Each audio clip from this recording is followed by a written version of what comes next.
Today's episode is brought to you by Checkfront, the booking platform trusted by over 5,000 tour and activity operators around the world. You can start your own free 21-day trial over at checkfront.com.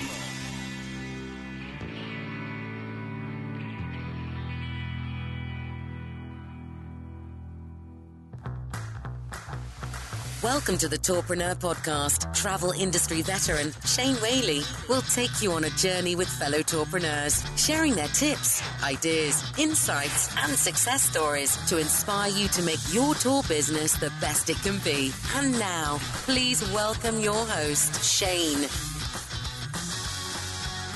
So, Tourpreneur at Arival, presented by Checkfront, and we're joined by Shawn Teasley. How are you, Shawn? Hi, good to be with everybody today. Absolutely. It's always fun to be at Arival, to feel the energy. The electric vibes in this networking room are amazing. Really is. Yeah.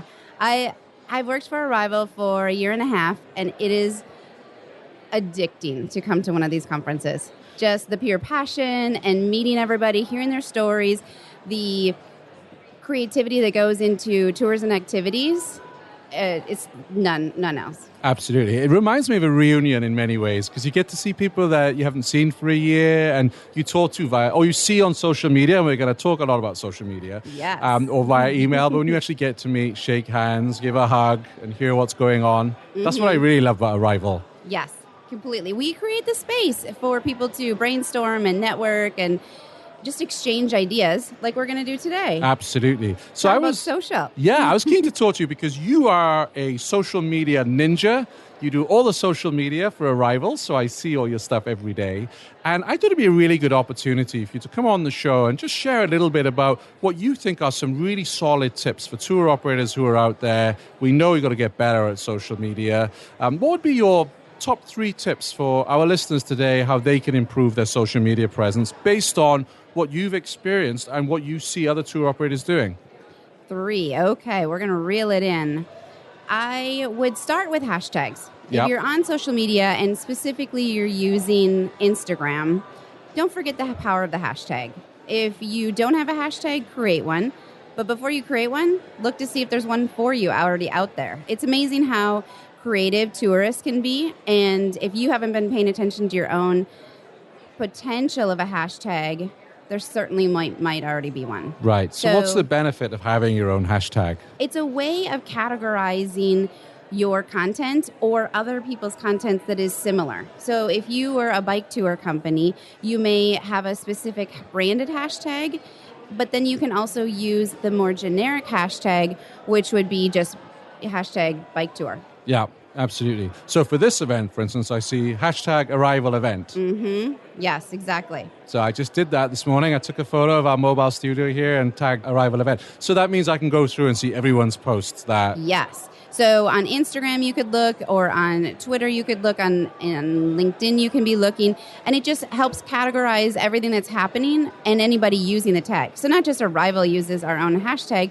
but all the attendees that are here, they can use it as well, and then all the content is gathered together and displayed very easily. Yeah. So even if you're not here, it's easy to see what's going on by following the hashtag. Sure.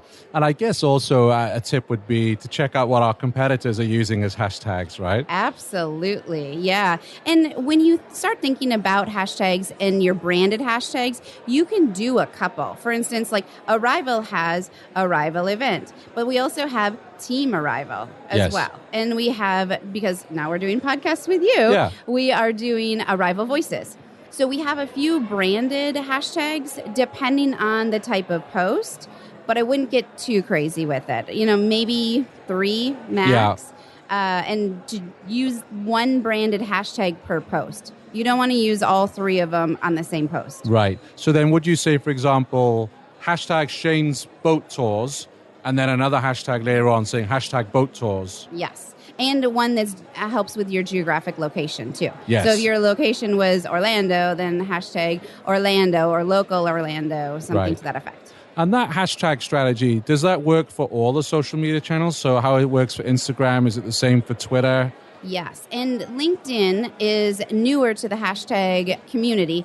And I think they've been doing hashtags for almost 2 years now. Right. So their history isn't as great, but they're definitely committed and in the hashtag world. And also talking of LinkedIn, so something I see a lot and I wonder about is I'll see somebody will make a post and they'll say article in comments. Mm-hmm. So is that because LinkedIn are not sharing if there is a URL in a post?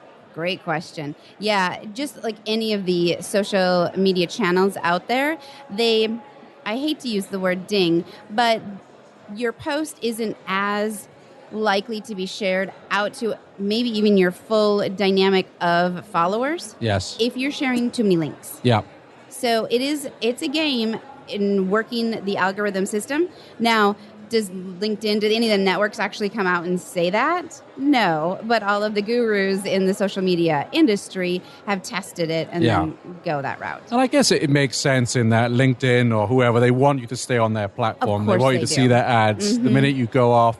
But it's highly frustrating as a content creator that you want to put everything in one post and you don't want people to have to drill down to actually get the link, right? I think it's frustrating. This is actually a very interesting dynamic that we have working, because we want to link out when we post about our podcast. Yes. We would say, find the podcast within your favorite podcasting app, but also as an easy way, you put the link in. Yes.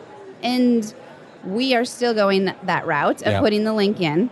Watch social, because it might not be up there much longer, but we have to be creative. And if you keep using links in every single post, it's going to have a negative effect. Sure. Take a day off from answering emails, telling your team what to get ready, or manually entering info across sales channels.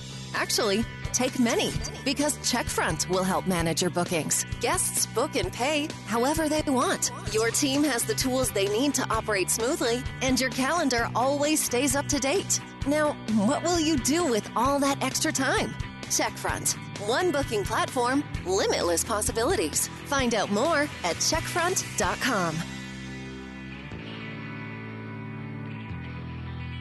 What would tip number 2 be?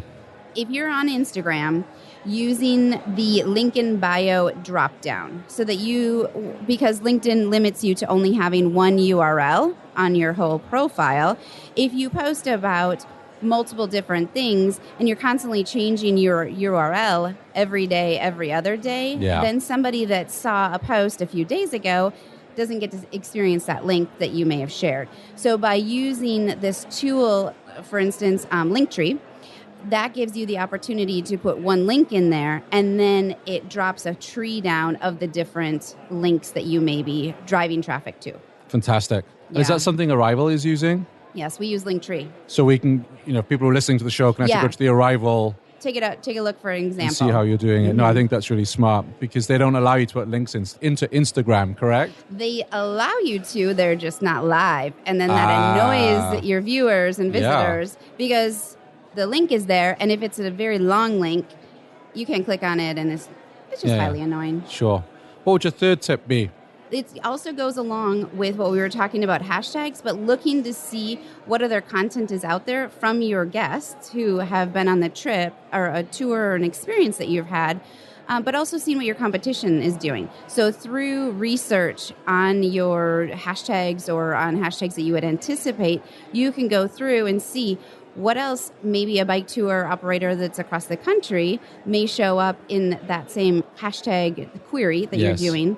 You can take a look and say, oh, look, they're doing this. I think a great example of this is zipline companies. So if you were just to look up like zipline adventure as a hashtag, you could see other operators doing the same. And maybe you notice, oh my gosh, in Australia, I'm noticing all of them putting name tags on their helmets. How fun is that? So you have a helmet that's branded with this crazy name like Mad Max. Yeah. And you're zipping through, and maybe you take that idea and you think, okay, we're going to do fun themed name tags or twist it and make it your own. But you can see what other people are doing and how the visitors, their clients are enjoying it. Absolutely.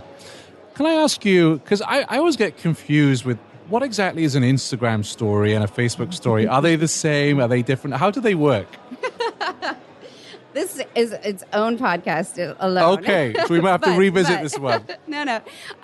So stories are small bits. Yes. And they live at the top of your app versus the Instagram posts, they're going to be down in your feed. So is that clear? Do I need to break it down any further in that direction? So maybe we could then look at how useful could they be for tour operators? So I think that stories is a great opportunity. If you share access with your tour operators to your Instagram account, then they can build a story, which could be just 3 to 5 images from that specific tour or experience. And they can just build out little clips, and it could be a couple of steps walking down the road as a video, and then also a group shot. And it clusters them together, similar to a carousel, but it lives for only 24 hours at the top of the app.